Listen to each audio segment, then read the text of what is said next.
அகிலத்தின் அன்பான சொந்தங்களுக்கு இனிய வணக்கம். மீண்டும் காலிப்பதியினூடாக சந்திருக்கின்றோம்.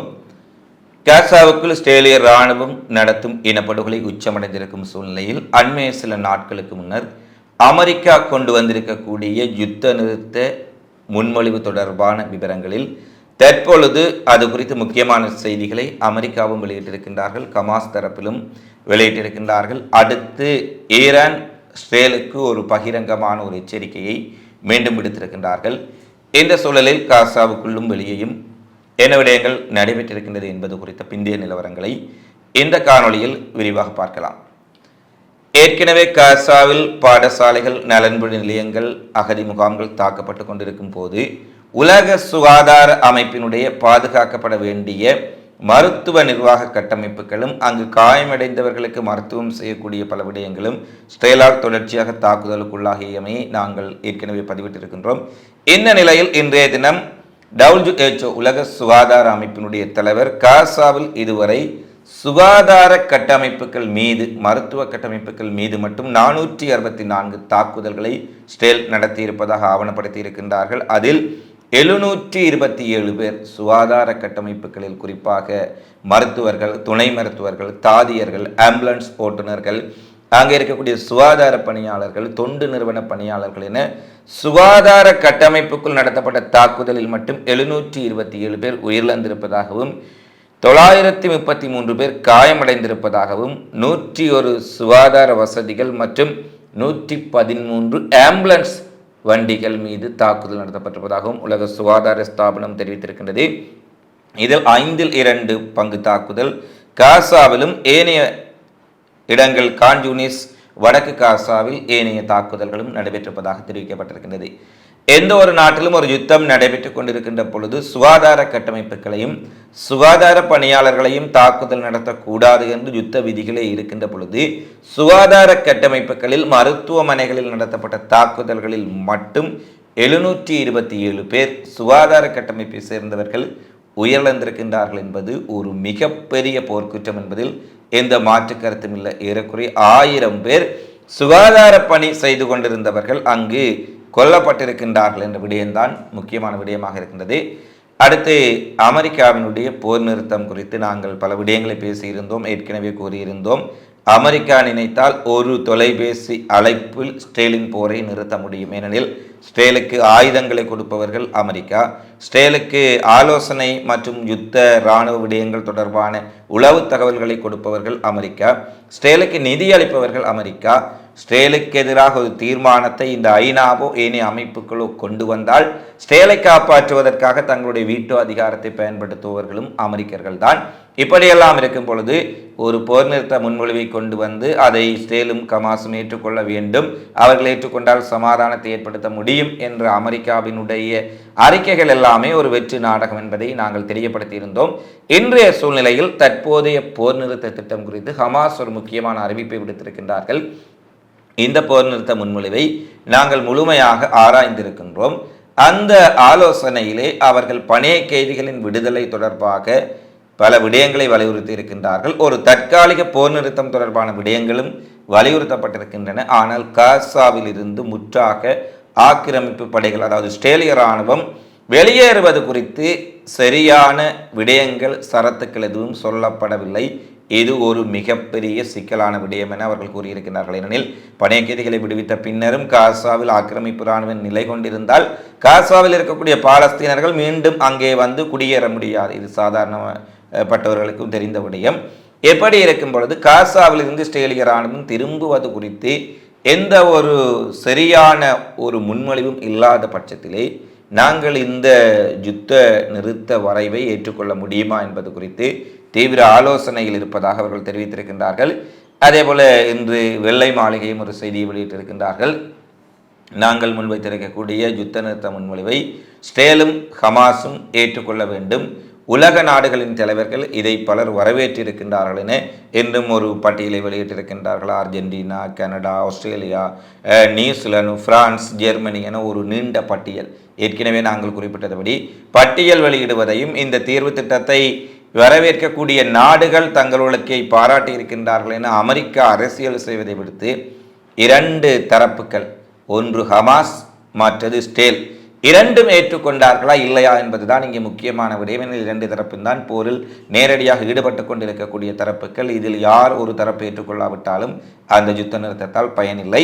எனவே அமெரிக்கா இன்றும் தன்னுடைய அரசியலைத்தான் இந்த விடயத்தில் செய்திருக்கின்றார்கள். இந்த நிலையில் ஸ்டேலும் ஹமாஸும் இது தொடர்பில் வெளியிடக்கூடிய இறுதி முடிவுகள் தான் போர் நிறுத்தம் காசாவில் ஏற்படுமா இல்லையா என்பதை தீர்மானிக்கும் என்பதை நாங்கள் ஏற்கனவே தெரிவித்திருந்தோம். அடுத்து இன்று குவைத்தினுடைய வெளியுறவுத்துறை அமைச்சர் ஒரு மிக கடுமையான கண்டனத்தை வெளியிட்டிருந்தார். நேற்றைய தினம் கிழக்கு ஜெருசலேம் வழியாக சென்றிருக்கக்கூடிய இஸ்ரேலிய வலதுசாரி இனவெறி பிடித்த ஆர்ப்பாட்டக்காரர்கள் அல்-அக்ஸா மசூதியின் உடைய மைதானத்திற்கு இறங்கி அங்கு ஒரு உட்கட்டமானங்களை சேதப்படுத்தியதுடன் அங்கு தொழுகைக்காக வந்திருந்த இஸ்லாமிய மக்கள் மீது தாக்குதலை நடத்தியிருந்தார்கள்.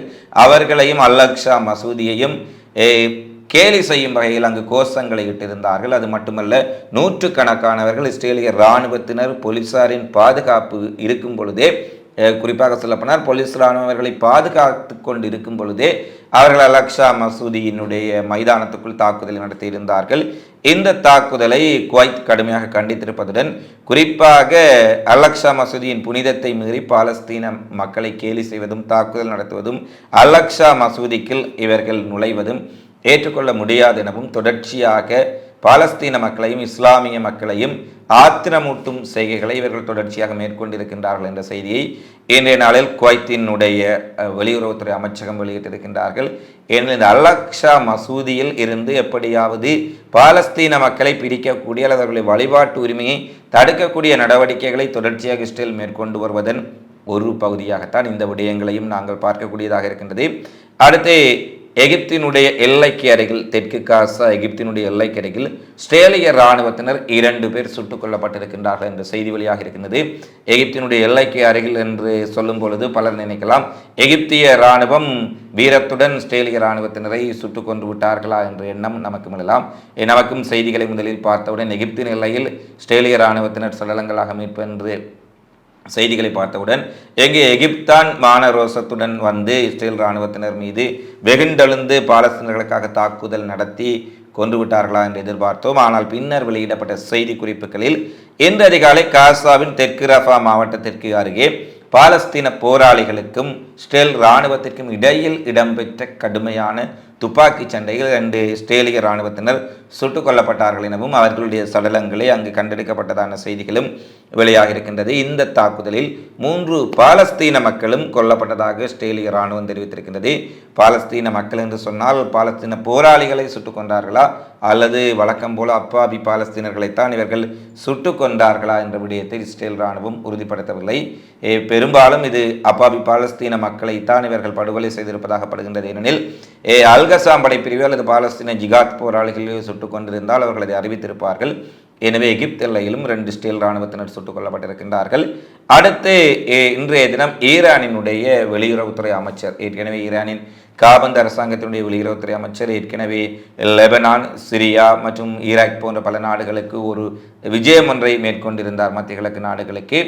இந்த நிலையில் அதன் பின்னர் சிரியாவில் இஸ்ரேல் நடத்திய வான்வழி தாக்குதலில் 2 IRGCயினுடைய புரட்சிகர காவலர் படையின் முக்கிய ஆலோசகர்கள் கொல்லப்பட்டிருப்பதான செய்திகள் வெளியாகி இருக்கும் சூழ்நிலையில் இந்த தாக்குதல்களுக்கும் நிச்சயமாக பதில் கிடைக்காமல் போகாது எனவும் இஸ்ரேலுக்கு எதிரான இந்த நடவடிக்கைகள் நிச்சயமாக இஸ்ரேலினுடைய இந்த தாக்குதலுக்கு எதிரான பதில் தாக்குதல்கள் நிச்சயமாக இருக்கும் என்ற ஒரு விடயத்தையும் ஈரான் மீண்டும் தெரிவித்திருக்கின்றார்கள். இதன் காரணமாக ஏற்கனவே சிரியாவில் ஈரானின் தூதரகம் மீது நடத்தப்பட்ட தாக்குதலுக்கு ஈரான் பதிலடி கொடுத்ததைப் போல மீண்டும் ஒரு தாக்குதல் இஸ்ரேலுக்குள் ஈரானால் நடத்தப்படுமா என்ற செய்திகள் முக்கியமாக எழுந்திருக்கின்றன.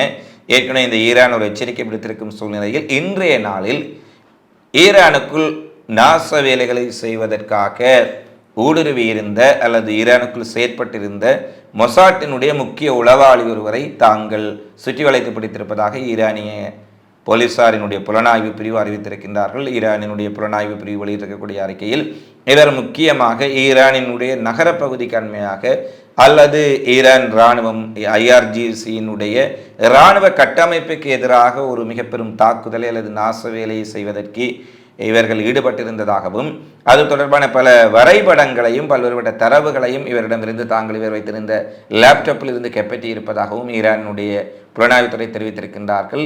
இவரிடம் இருந்து பல்வேறுபட்ட விடயங்களை தாங்கள் கைப்பற்றி இருப்பதுடன் இவர்களுடன் தொடர்பு பட்டு யாராவது ஈரானுக்குள் நாசவேலை செய்வதற்காக இருக்கின்றார்களா என்ற தொடர்பிலும் தாங்கள் விசாரணை செய்து வருவதாக ஈரான் இன்றைய நாளில் தெரிவித்திருக்கின்றார்கள். அடுத்து ஈரான் இன்று அமெரிக்காவுக்கு ஒரு மிக முக்கியமான செய்தி அனுப்பியிருக்கின்றார்கள். ஏற்கனவே நாங்கள் அகிலம் காணொலியில் இதற்கு முன்னைய காணொலியில் அகிலம் சேனலில் தெரிவித்திருந்தோம். ஹிஸ்புல்லாக்களுக்கும் ஸ்டேல் இராணுவத்துக்கும் இடையில் எந்த நேரத்திலும் ஒரு முழு அளவிலான போர் ஏற்படுவதற்குரிய வாய்ப்புகள் அதிகரித்திருக்கின்றன. ஏனெனில் ஹிஸ்புல்லாவின் தாக்குதலை வேகப்படுத்தி இருக்கின்றார்கள். ஸ்டேலும் 50,000 ரிசர்வ் படையினரை மீண்டும் அழைத்திருக்கின்றார்கள். எந்த நேரத்திலும் ஸ்டேலினுடைய போர் அமைச்சரவை ஹிஸ்புல்லாக்களுக்கு எதிரான ஒரு முதலான யுத்தத்திற்கு அனுமதி அளிக்கும் என்று எதிர்பார்க்கப்படும் சூழ்நிலையில் ஈரான் ஒரு செய்தி அமெரிக்காவுக்கு அனுப்பியிருக்கின்றார்கள். ஹிஸ்புல்லாக்கள் மீது ஒரு தாக்குதலை இஸ்ரேல் நடத்தினால் ஈரானும் இந்த யுத்தத்தில் பங்கேற்க வேண்டி வரும் என்று மூன்றாம் தரப்பு மூலம் அமெரிக்காவுக்கு ஒரு செய்தியை அனுப்பியிருக்கின்றார்கள். ஹிஸ்புல்லாவுக்கு எதிரான எந்த ஒரு முழு அளவிலான தாக்குதல் நடவடிக்கையும் முழு பிராந்தியத்தையும் போருக்கு கொண்டு வரும் எனவும் ஈரானும் இதில் ஒரு பகுதியாக இருக்கும் என்றும் ஒரு நேரடியான எச்சரிக்கையை அமெரிக்காவுக்கு அனுப்பியிருக்கின்றார்கள். அதனுடைய கருத்து, ஹிஸ்புல்லாக்கு எதிராக ஒரு முழுமையான தரைவழி யுத்தத்தை இஸ்ரேல் ஆரம்பித்தால் ஈரானும் ஹிஸ்புல்லாக்களுக்கு ஆதரவாக களமிறங்கலாம் என்பதை ஈரான் மறைமுகமாக என்று சொல்ல முடியாது, நேரடியாகவே அமெரிக்காவுக்கு தெரிவித்திருக்கின்றார்கள் என்ற விடயம் முக்கியமாக வெளியாக இருக்கின்றது. அடுத்து இந்த ஹிஸ்புல்லாக்களுக்கு எதிராக ஒரு பெரிய அளவிலான தாக்குதலை ஸ்டேல் நடத்தினால் இது ஸ்டேலுக்கு மிக பயங்கரமான அழிவை கொண்டு வரக்கூடும் என ஸ்டேலினுடைய ஓய்வு பெற்ற மேயர் ஜெனரல் இர்ஷாக் பிரிக், அதாவது காலாட்படையினுடைய தளபதி, மாரிப் செய்தித்தாளில் வெளியிட்டிருக்கக்கூடிய நேர்காணலில் தெரிவித்திருக்கின்றார். குறிப்பாக ஸ்டேல் ஹிஸ்புல்லாக்கு எதிரான தாக்குதலுக்கு தீவிரமாக தயாராகி வருவதாகவும், குறிப்பாக இஸ்ரேலினுடைய பாதுகாப்பு மந்திரி கெலன் மற்றும் இராணுவ தலைமை அதிகாரி கெர்சிக் கிலேவி, பிரதமர் பெஞ்சமின் நெதன்யாகு இராணுவத்தினுடைய பலவீனம் மற்றும் இயலாமையை ஒப்புக்கொள்ள தயாராக இல்லை எனவும், ஏற்கனவே காசாவுக்குள்ளேயே இவர்கள் மிகப்பெரிய இழப்புகளை சந்தித்துக் கொண்டிருக்கின்றார்கள்.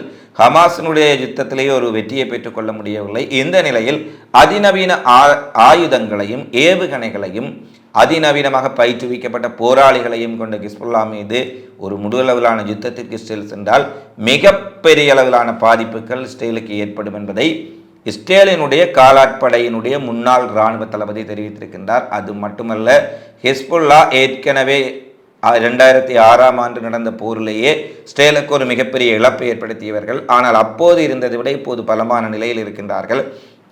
அவர்களுக்கு பலமிக்க ஆயுதங்கள் ஈரானிடமிருந்து கொடுக்கப்பட்டிருக்கின்றது. அவர்கள் ஒரு முழு அளவிலான போரை எதிர்பார்த்து கொண்டிருக்கும் சூழ்நிலையில் இஸ்ரேல் சென்றால், ஏற்கனவே காசாவுக்குள் ஒரு யுத்தத்தையும் நடத்தி கொண்டு லெபனானுக்குள் சென்றால் மிகப்பெரிய சிக்கல், மிகப்பெரிய அழிவு இருக்கும். இதை இஸ்ரேலியர்களும் உணர்ந்து கொள்ள வேண்டும் என அவர் தெரிவித்திருக்கின்றார். அந்த கருத்துக்களை இன்று ஷின்பெட்டும் மறைமுகமாக ஒரு விடயத்தை சொல்லியிருக்கின்றார்கள். இந்த கடந்த மாதம் மே மாதத்தில் மட்டும் ஹிஸ்புல்லாக்கள் லெபனானிலிருந்து 1248 ராக்கெட்டுகளை ஸ்டேலுக்குள் வீசி இருக்கின்றார்கள். ஒரு முழு அளவிலான போர் நடைபெறாமலே 1248 ராக்கெட்டுகளை கொண்டு அவர்கள் ஸ்டேலுக்குள் தாக்கி இருக்கின்றார்கள். முழு அளவிலான போருக்கு ஸ்டேல் சென்றால் ஏறக்குறைய தினமும் 3000 ராக்கெட்டுகளையாவது அவர்கள் ஸ்டேலுக்குள் ஏவக்கூடிய வாய்ப்புகள் இருப்பதாக இன்று ஸ்டேலினுடைய உள்ளக புலனாய்வு பிரிவு ஷின்பெட் தெரிவித்திருக்கின்றது. எனவே ஏற்கனவே பல அயன்டோம்கள் காலியாகிவிட்டன. ஸ்டேல் இராணுவத்தினருக்கு ஏற்கனவே போரிடுவதற்கு அவர்கள் தயங்கிக் கொண்டிருக்கின்றார்கள். பலர் இராணுவத்தை விட்டு தப்பியோடி கொண்டிருக்கின்றார்கள். ரிசர்வ் படையினரை வலுக்கட்டாயமாக வரவைத்திருக்கின்றார்கள். இந்த நிலையில் தினமும் 3000 ராக்கெட்டுகளை கொண்டு ஹிஸ்புல்லா தாக்குதல் நடத்தினால் நிச்சயமாக ஸ்டேலினுடைய நிலை மிக மோசமாக இருக்கும் என்பதில் எந்த மாற்று கருத்தும் இல்லை. அடுத்து இந்த செய்திகளை நாங்கள் பேசிக்கொண்டிருக்கும் இந்த நேரத்தில் எகிப்தினுடைய வெளியுறவுத்துறை அமைச்சகம் ஒரு செய்தியை தற்போது வெளியிட்டிருக்கின்றார்கள். போர் நிறுத்த ஒப்பந்தம் தொடர்பாக ஹமாஸிடமிருந்து சாதகமான சமிக்கைகளை நாங்கள் பெற்றிருக்கின்றோம். குறிப்பாக எகிப்து அரசுடன் இணைக்கப்பட்ட அல் கஹரா நியூஸ் சேனல் இந்த செய்தியை வெளியிட்டிருக்கின்றார்கள்.